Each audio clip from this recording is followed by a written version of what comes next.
Good morning! Happy Sunday everyone! Tara, palengke tayo. Iwanan natin yung mga pusa dito sa loob. Para sila sa buhay nyo. Hiram ko yung wallet pamalengke ni mother ko. Kasi siya yung nagpapalengke pag weekdays. So pag weekends, ako naman, it's my turn. So, hiramin ko lang. Ayan. Ako na yung wallet. So, tara na sa palengke. Dito man ako ng market. So, ang request ni Bunso ay pork sinigang.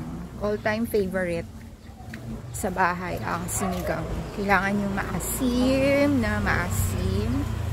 Pero, parang hindi naman type ni Bunso yung sobrang asim. Si panganay ko, yun ang mahilig sa sobrang maasim. So, let's see. Lapit lang naman yung dito, market. Walking distance lang. Grabe, inaantok pa ako. Look at my eye bags. Eye bags are real. Daming tao.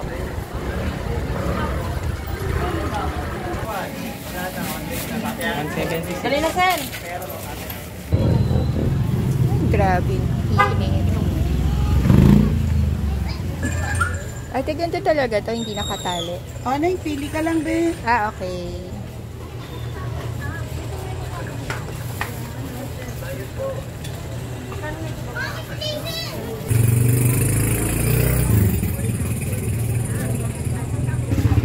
Tsaka itong hangtong. May labanos? 20. Laban. Abos na. Okay. Ito gulay, 33 pesos na to. Wala daw labanos. Hanap tayo ng labanos. Grabe, majinit. Mainit.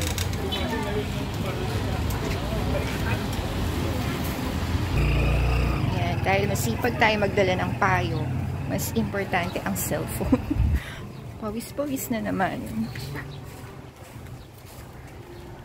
Pero okay lang yan. Okay lang pagpawisan. Uwi na tayo. Pabalik na sa bahay. Grabe. Tingnan nyo naman ang itsura ko. Pawis-pawis. But, finally home. So, malapit lang talaga yung public market dito sa aming lugar. Pero nakakita din ako kanina ng ng labanos. Papakita ko yung labanos. Kasi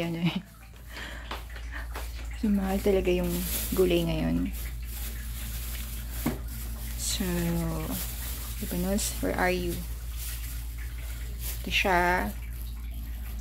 Sobrang payat nitong labanos nito, pero this is 15 petot. 15 petot na to, guys. 15 petot. Yan. Yan. So, ito yung pork. Ito mga less than 200 lang to. Hindi ko napansin ilang to eh. Parang wala pang wala pa namang 1 kilo. This is only 178, I think. So, magluluto na ako kasi baka magising yung alaga ko. Grabe yung pawis ko. So, bye for now.